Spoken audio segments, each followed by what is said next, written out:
Hello and good morning to all of you. I am Sameer. I am in 12th grade. I want to explain this model in front of you. I have made this model with the help of my friends Sansu and Meher. In this model we used cardboard, chart paper, etc. आज मैं आपको अपना math का topic ellipse के ऊपर अपना model explain करने जा रहा हूं, जिसे समझना सभी के लिए आसान नहीं है, लेकिन इस मॉडल के जरिए न ही बल्कि इलिप्स बल्कि कंटिन्यूटी, डिफरेंशिएबिलिटी और इंटीग्रेशन जैसे मोस्टली टॉपिक को भी समझना आसान हो जाएगा। लेकिन सबसे पहले आपको यह जानना होगा कि इलिप्स क्या है, उसकी शेप कैसी होती है। एक्चुअली इलिप्स एक कॉनिक सेक्शन है। जब भी कोई प्लेन फिगर किसी कोन को डिफरेंट एंगल पे कट करता है तो हमें डिफरेंट कॉनिक सेक्शन मिलते हैं, जैसे circle, parabola, hyperbola and ellipse. और इन सब को समझाने के लिए मैं अपने मॉडल की हेल्प लूँगा, जिसे मैंने कार्डबोर्ड से बनाया है। ये एक ट्रायंगल है। जब हम इसे रोटेट करते हैं तो हमें कोन मिलता है।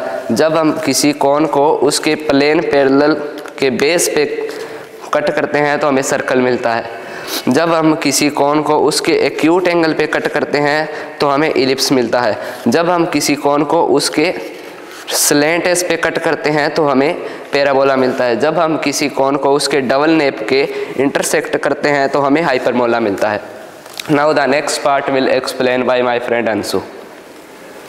आज मैं आपको मेरे मैथ के टॉपिक एलिप्स पे बताना चाहूँगी। ये दोनों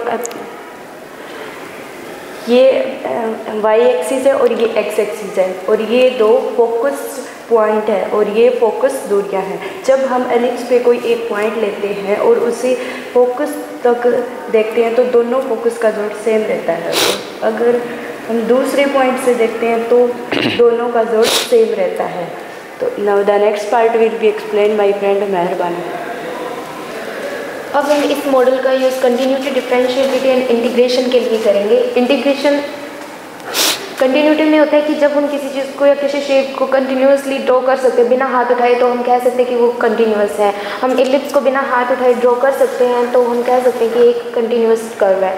अब हम डिफरेंशिएबिलिटी के लिए इस मॉडल का यूज़ करेंगे। डिफरेंशिएबिलिटी का रूल ये होता है कि एक फंक्शन में ओनली एक टेंजेंट ड्रॉ होना चाहिए। अगर हम इसमें फर्स्ट क्वाड्रेंट में एक पॉइंट लेते हैं तो सिर्फ एक ही टेंजेंट ड्रॉ होगा, तो और अगर नीचे वाले में लेंगे तो भी एक ही टेंजेंट ड्रॉ होगा, तो हम कह सकते हैं कि एक डिफरेंशिएबल कर्व है।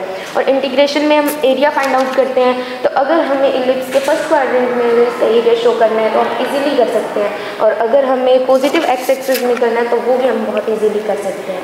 हम कह सकते हैं कि हम इस मॉडल का यूज़ ना ही बल्कि कॉनिक सेक्शन बल्कि कंटिन्यूटी, डिफरेंशिएबिलिटी और इंटीग्रेशन के लिए भी कर सकते हैं। Thank you.